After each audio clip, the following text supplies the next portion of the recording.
ระบอบเผด็จการระบอบโลกนิโคลัสมาดูโรกำลังประเทศเวเนซุเอลาบานดวลระลุมจิสตาปอหอยกองกำลังพิเศษระบอบอเมริกบานบรรจุรูปโลกนังเพรีเยแต่คุ้มคล้วนในขนมปนธเนียกีดอกกู้ไอคล้ายบ่มพดมุยขนมสหรัฐอเมริกาปีเปียทำไมนี้โลกสไลตีมุยชิลาฟลอเรสกำปงแต่ซอยซกหนึ่งเชื่อเร่เครื่องปิดอย่างฮือฮาในขนมบันเตียดอเรื่องมอมระบะขลุ่นคณะได้ประชีจนสามัญวิ่งกำปงดอนได้มคเนียส้มใบแต่นุ่มปังมุยดมดาวใบโรปนใต้ในทั้งนี้เอาไว้แต่บานปลายปลูเตียงสรงชั่วโมงระบะลูกสไลตราบานบรรโจลขนมบัญชีขมายที่เนะจวบคุ้มกับรัฐขบุได้เมียนเกจมูลระใบระบายบ่มพบในขนมปีผุโลกในกราวทวีบัจเจ็ตมนุษย์มันเนะแต่งแต่ซึบเซียวกิญญาธาโลกมาดูโรจีเนะดึกนวมประเทศแม่นปนตาเนะได้เนยปีกราวขนมบัญชีโลกมาดูโรคือลูกสไลซิลานุติจังท่าเต้าสตรีมันเนะนี่เปล่าหรือบิ๊กกอลแบบมาตืบไอ้บรรดบรรดาสวามีปีเนะเบิกลานกรงทั่วมาได้มาเนี่ยเอาคลายจิจุนพดักกาดอสหาวคอเข้าบ้านเต้าลุยเวียนเลี้ยนดอลลาร์ได้จิตรบสมบัติจีดบานโจลเฮาไปเอาพวกกีได้ระเบียบหน้า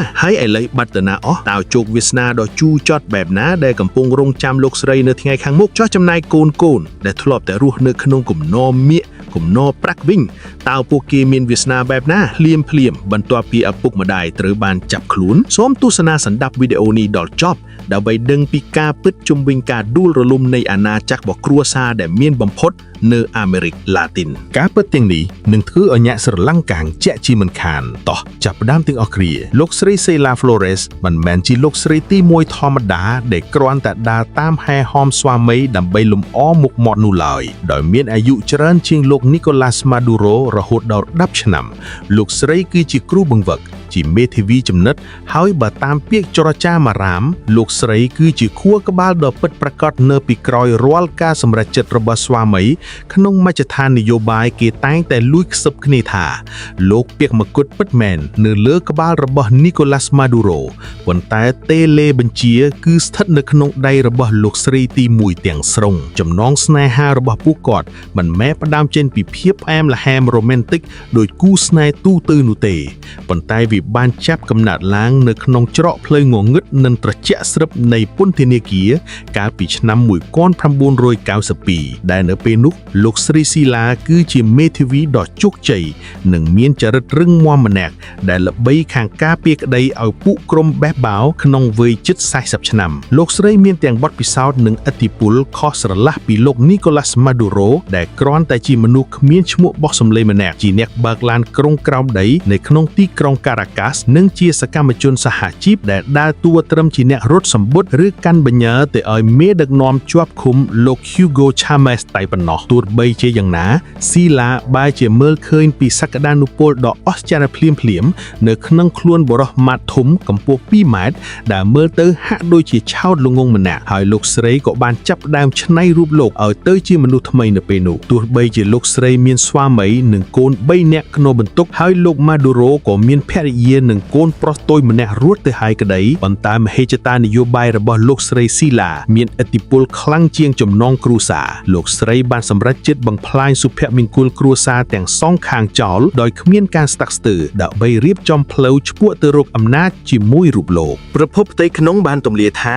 คือลูกสไลซีลานี่เฮยได้จินเนะเนอปีกร้อยพีบจุกใจระบสวามีจับตังปีกาเสเสสุนตระกถาดำบงกาบังเรียนอาจจะเสลียเปะชุดทมไอซอมจินเนะดักน้อมระฮอดดอร์กาบังฮัดบังห้างปีระเบียบเรียบระเปียโนจปูมุกซาเทรณจุนผู้เก็บานรุมรู้จิมวยคเนอระยะเปลมาเพย์ชนำโดยขมิ้นอาเปียปีสอบฉบับลูกดอชนำปีปอนดับใบเนเปลดลูกมาดูโรบานลางกันดำนานเชียประเทศเนียทบิดได้เติบพิธีมงกุลการตระบานเรียบจอมลางยางประยับประยัลได้นิกรอนได้เจลบายนโยบายสดซาดดำใบปุ่งเริงรูเพบจิกรัวซากมรู้ตามแบบประเพณีแต่เป็นนอกบรรทายบรรทอปีบานคลายชิมจากสตรีในวิเมียนประเทศเนียทบิดได้ลูกสไลบานปะดิซาดมันตะตูลยกกูรุมังเยเชียลูกสไลตีมูลายได้ลูกสไลหายเวียธาเชียฐานะแบบพวกสัตว์ภูมิอเตมานิยมประตูตัววิ่งลูกสไลบานบังกวาบไอเกหาวคล้วนทาเจเนต่อสู้ดำบงคือ first fighter ทั่วที่อย่างนากระดอยมันอยู่บนมันประชาชนเวเนซุเอลาก็บานดังคล้วนทาเนี่ยต่อสู้รูปนี้มันแม่นต่อสู้ดำไปเชียดไล่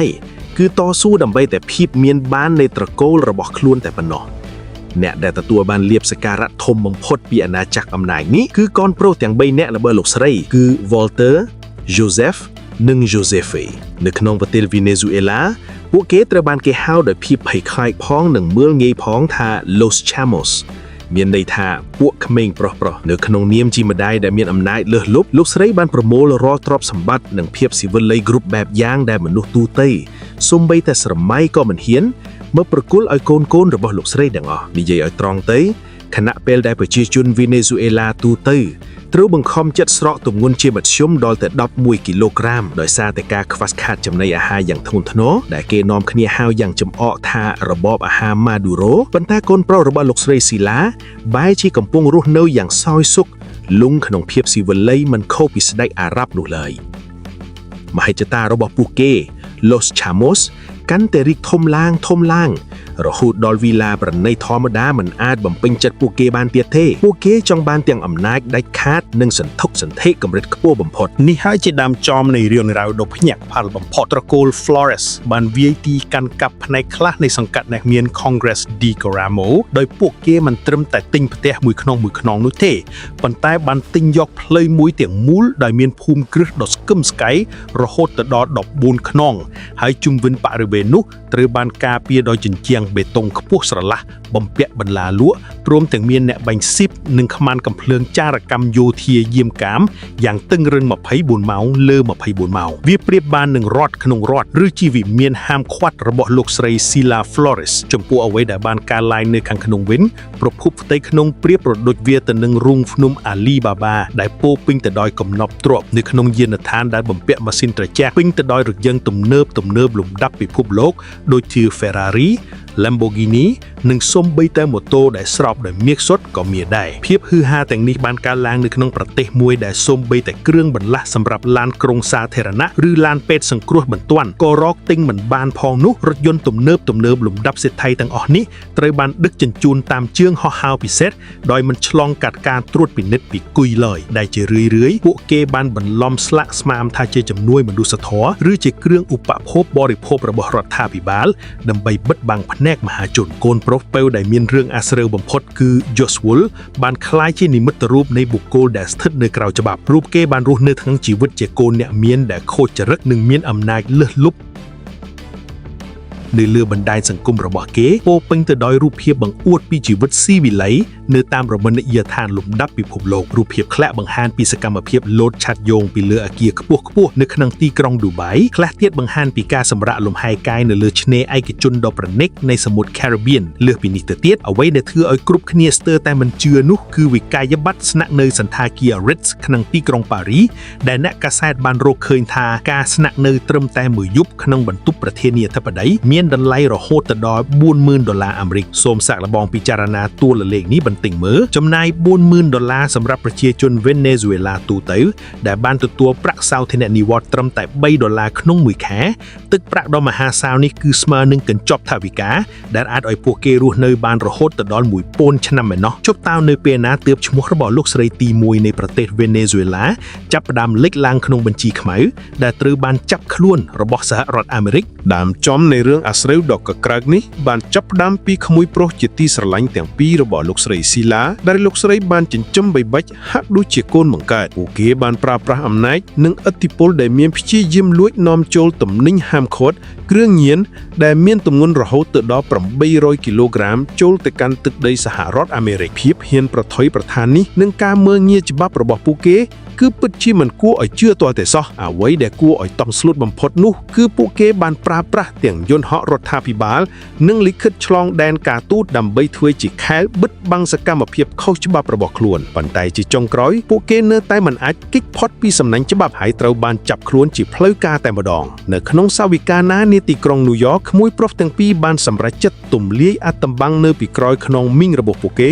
ដើម្បីដោះបន្ទុកខ្លួនឯងពួកគេបានឆ្លើយសារភាពនៅចំពោះមុខតុលាការយ៉ាងដូចឆ្លេះថាពួកយើងធ្វើបែបនេះក៏ព្រោះតែចង់រកប្រាក់យកមកជួយជ្រោមជ្រែងយុទ្ធនាការឃោសនានយោបាយរបស់មីងស៊ីឡាតែប៉ុណ្ណោះពាក្យសារភាពទាំងនោះបានคล้ายជាភ័ស្តុតាងដាក់បន្ទុកយ៉ាងធ្ងន់ធ្ងរពិភពលោកទាំងមូលបានមើលឃើញច្បាស់ថាលោកស្រីទី1នៃប្រទេស Venezuela មិនមែនជាអ្នកនយោបាយដែលបម្រើជាតិនោះឡើយប៉ុន្តែគឺជាមេខ្លោងនៃបណ្ដាញគ្រួសារនិយមដែលបានប្រែក្លាយស្ថាប័នរដ្ឋឲ្យទៅជាអង្គការឧក្រិដ្ឋកម្ម សម្រាប់បម្រើប្រយោជន៍ផ្ទាល់ខ្លួនគឺបន្ទាប់ពីរឿងអាស្រូវនេះហើយទើបឈ្មោះរបស់លោកស្រីត្រូវបានបញ្ចូលក្នុងបញ្ជីខ្មៅដែលត្រូវចាប់ខ្លួនជាអន្តរជាតិប៉ុន្តែតើមូលហេតុអ្វីខ្លះដែលបណ្ដាលឲ្យប្រជាជនខ្លួនឯងស្អប់ក្បឺមលោកស្រីដល់ថ្នាក់នេះហើយតើលុយវាលានដុល្លារដែលបានមកពីការលក់ប្រេងបានហូរចូលហៅប៉ៅនរណាឲ្យពិតប្រាកដចម្លើយគឺងាយបំផុតខណៈពេលដែលលោកម៉ាឌូរ៉ូឡើងស្រែកក្តែងលើវេទិកាអំពីសមាភិបសង្គមនិងជេរប្រទេសផ្ដាសាពួកអាណាចក្រនិយមអាមេរិកប៉ុន្តែភរិយារបស់លោកបែរជាកំពុងសាងសង់ឋានសួគ៌លើដីយ៉ាងហ៊ឺហាសម្រាប់តែសមាជិកគ្រួសាររបស់ខ្លួនទៅវិញលោកស្រីស៊ីឡាមិនត្រឹមតែរៀបចំកៅអីឲ្យកូនបានអង្គុយក្នុងតំណែងខ្ពស់និងមានលៀបសក្ការៈច្រើនប៉ុណ្ណោះទេប៉ុន្តែលោកស្រីថែមទាំងបានកែប្រែប្រព័ន្ធគ្រប់គ្រងរដ្ឋទាំងមូលដើម្បីតែសាច់ញាតិរបស់ខ្លួនទៀតផងអ្នកកាសែតស៊ើបអង្កេតបានរកឃើញតួលេខដ៏គួរឲ្យតក់ស្លុតមួយថាមានមនុស្សជាង40នាក់ដែលមានត្រកូល Flores ត្រកូលរបស់លោកស្រីកំពុងកាន់កាប់តំណែងគន្លឹះក្នុងជួររដ្ឋាភិបាលចាប់តាំងពីបងប្អូនជីដូនមួយក្មួយប្រុសរហូតដល់កូនប្រសាដែលពួកគេទាំងអស់សុទ្ធតែមានសិទ្ធិចាត់ចែងលុយចំណូលពីប្រេងកាតតាមចិត្តចង់លោកស្រីស៊ីឡាបានអនុវត្តតាមច្បាប់ Mafia យ៉ាងខ្ជាប់ខ្ជួនដែលច្បាប់នោះចែងថាអ្នកអាចទុកចិត្តបានមានតែសាច់ឈាមខ្លួនឯងប៉ុណ្ណោះសំណួរដែលគ្រប់គ្នាចង់ដឹងគឺថាតើហេតុអ្វីបានជាលោកម៉ាឌូរ៉ូនិងភរិយាមិនរត់គេចខ្លួនភ្លាមបន្ទាប់ពីរឿងអាស្រូវដ៏ធំនេះបានផ្ទុះឡើងហើយមានរឿងអ្វីកើតឡើងចំពោះកូនដែលធ្លាប់តែសោយសុខលើគំនោមមាសរបស់ពួកគេបន្ទាប់ពីឪពុកត្រីបានចាប់ខ្លួនចម្លើយគឺសាមញ្ញបំផុតពួកគេជឿជាក់លើសុវត្ថិភាពคล้ายដែលខ្លួនមានចាប់តាំងពីឆ្នាំ2018បន្ទាប់ពីការប៉នប៉ងធ្វើគៀតដោយប្រើ drone ដ៏ល្បីល្បាញលើវិមានប្រធានាធិបតីមកគ្រួសារនេះបានសម្រេចចិត្តផ្លាស់ទៅរស់នៅក្នុងលានដ្ឋានក្រោមដី La Roca ជាអចិន្ត្រៃយ៍វាគឺជាបន្ទាយដ៏រឹងមាំដែលសាងសង់ដោយលោក Hugo Chavez ដែលកាលនោះលោកមានការឆ្លុកបង្វែងនឹងការភ័យខ្លាចចំពោះការឈ្លានពានរបស់អាមេរិកហាក់ដូចជាលោកបានដឹងមុនពីវាសនានៅថ្ងៃនេះអញ្ចឹងលោកម៉ាឌូរ៉ូនិងលោកស្រីស៊ីឡាជឿជាក់យ៉ាងមុតមមថានៅពីក្រោយជញ្ជាំងដែកថែបនៃមូលដ្ឋានយោធានេះគ្មាននរណាម្នាក់អាចប៉ះពាល់ពួកគេបានឡើយប៉ុន្តែពួកគេបានគិតខុសទាំងស្រុងដើមខែមករាឆ្នាំ2026នេះយោធាអាមេរិកបានបើកប្រតិបត្តិការវាយឆ្មោកយ៉ាងឆាប់រហ័សបំផុតមួយក្រោមឈ្មោះកូដថា Absolute Result ការសម្រេចចិត្តដាច់ខាតប្តីប្រពន្ធប្រធានាធិបតីត្រូវបាននាំខ្លួនឡើងឧទ្ធម្ចាកជាដំបូងទៅកាន់មូលដ្ឋាន Guantanamo ទីក្រុងប្រទេសគូប៊ារួចបន្តហោះហើរតាមយន្តហោះពិសេសត្រង់ទៅកាន់ទីក្រុងញូវយ៉កលោក Donald Trump បានប្រកាសហៅប្រតិបត្តិការនេះជាជ័យជំនះជាប្រវត្តិសាស្ត្របច្ចុប្បន្នជនផ្ដាច់ការនិងអាទិត្យលោកស្រីទី1កំពុងត្រូវបានគុំឃុំនៅក្នុងពន្ធនាគារ MDC នៅក្នុងសង្កាត់ Brooklynដែលជាកន្លែងល្បីខាងភាពខុសក្រៅបំផុតសូម្បីតែអ្នកតបនៅក្នុងនោះក៏ហៅវាថាជាឋានៈនៅលើដីព្រោះវាគ្មានប្រព័ន្ធកម្ដៅដាច់ភ្លើងជាប្រចាំនិងត្រូវបានគេដាក់ឲ្យនៅដាច់ដោយឡែកពីគេទាំងស្រុងភាពខុសគ្នាគឺពិតជាគួរឲ្យតក់ស្លុតបំផុតកាលពីកន្លងទៅពួកគេកំពុងសោយសុខប្រើប្រាស់សម្ភារៈធ្វើពីមាសសុទ្ធប៉ុន្តែនៅថ្ងៃនេះអ្នកជិតខាងបន្ទប់គុំខាំងរបស់ពួកគេគឺជាពួកឧក្រិដ្ឋករសាហាវមកពីជុំវិញពិភពលោកអ្នកកាសែតស៊ើបអង្កេតបានសង្កេតឃើញថាលោកម៉ាឌូរ៉ូមានសភាពដើរពើកយ៉ាងខ្លាំងដែលនាំឲ្យមានការលើកឡើងថាជើងរបស់លោកប្រហែលជាត្រូវបានបាក់កំឡុងពេលវាយឆ្មោកយ៉ាងក្តៅកកូរទៅមិនតែប៉ុណ្ណោះក៏មានពាក្យចចាមអារាមថាលោកស្រីទី1ក៏មានរបួសបាក់ឆ្អឹងជំនីផងដែរនៅក្នុងសាវិកាណាលើកដំបូងលោកស្រីស៊ីឡា Flores ក្នុងវ័យ69ឆ្នាំ